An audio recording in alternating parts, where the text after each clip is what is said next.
So as you can see, I'm standing in front of a Simplex 4010. Now, for those of you who know me, you know that Will from NC Alarms doesn't own a Simplex 4010.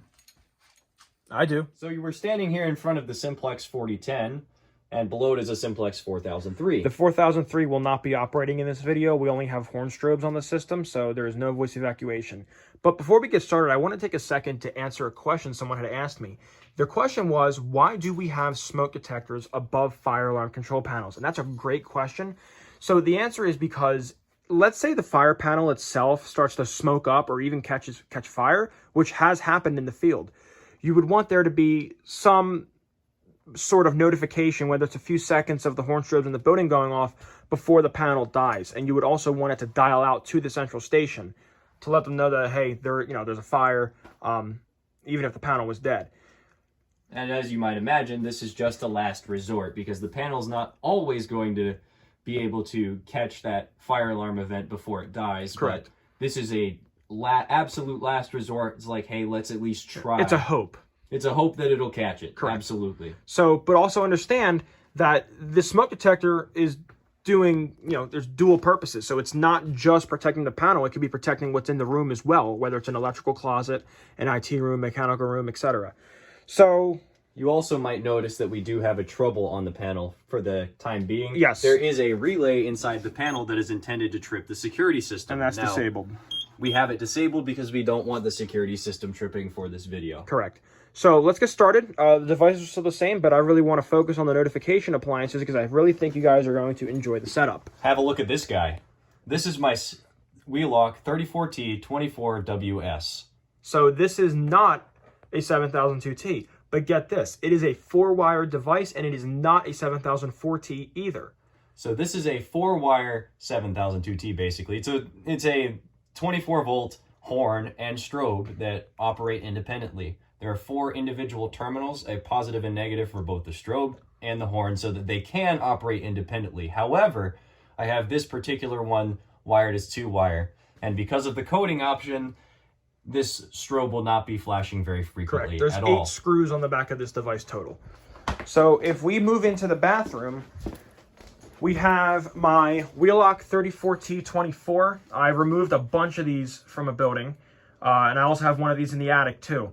Now, the coding option we're using today is March time, just like when we did with the 9833s. So I love March time. It's my favorite tone, or my favorite for a lot of people. Right, it's my favorite coding option for electromechanical horns. So I'm sure you guys will enjoy it just as much as I do. So what we're going to do here is we are going to take turns kind of swapping off in this particular instance. Correct. I'm going to be at the panel for the first part of the video, and we're going to show you how you might do an inspection in the field if a panel doesn't have walk test. Correct. If you have epilepsy, do not watch this. I will go ahead and activate this pull station. So one more thing. When we're doing inspections in a building, we're not just key activating the device. We are actually testing the device itself because in a real emergency, you want the device to physically work. Not everyone's going to have a B key or a key to activate the pull station. So we'll go and test the pull station.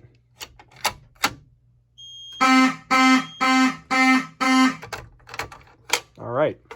So that's what you might do, or you would have the horns disabled, of course, if you were in a regular building. At the end of this video, we're going to do a full bell test, but for right now, we are going to take a look at the device that was just activated. As you can see, it says laundry room M1-5, so that is the loop 1 pull station number 5. There's a brake rod in this one, so I'm just going to key activate it. Because he doesn't want to break the brake rod, because those things are surprisingly expensive. They are.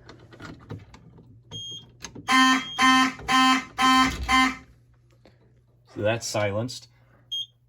And now you can see the M14 comes up. So now, if I was helping him do an inspection, what I would be doing is filling this out on a sheet of paper with the address, the label, and saying whether or not the device functioned as intended. Correct. And he would also be radioing back to me, asking me if the description is correct, because if I'm on the 4th floor and that says 1st floor, we got a problem. Right. So another thing. All right, so now we are going to test the smoke detector above the fire alarm control panel, and it should say above FACP. So we're not going to use a magnet. We're going to use smoke detector tester, Smoke Centurion, and this is how you test devices, smoke detectors. You do not put a magnet to them because that is not a true test of the detector. Now, if detectors are in an area that you can't reach or you don't want to be moving the ladder around all day solo, a brand that makes both smoke spray, also makes a smoke detector testing pole. Yes. That you can push up around the edge of the detector, and it will spray smoke in an enclosed space. Correct. Here we go.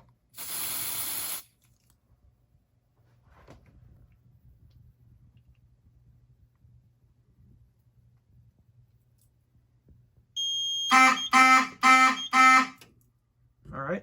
Let's check the to see. description. Above FACP. Perfect. M1-1. And now what we're going to do is we are going to put some canned air and blow it out. Now, depending on your jurisdiction, since we have a heat detector up here. That one we're going to have to use a magnet for.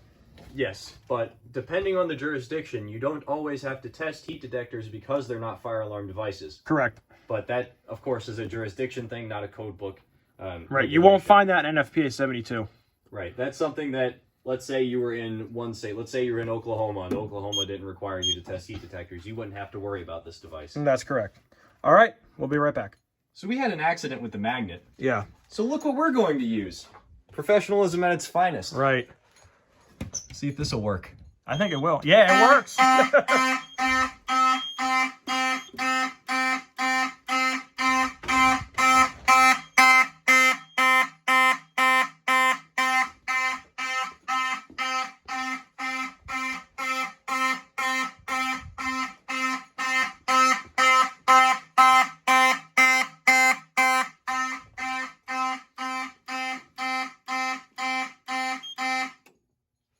As you can hear, these actually turned out quite nice to be in the same area because they're the same pitch. Indeed. All right. And we'll go ahead and do a system reset.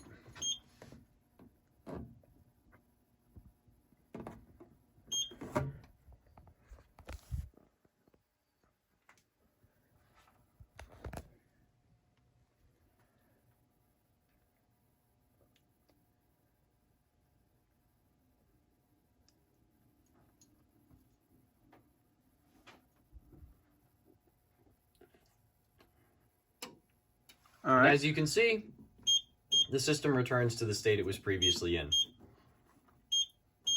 So that's the 4010 system, all back to normal. Thank you guys for watching. Have a great day. Hope you enjoyed.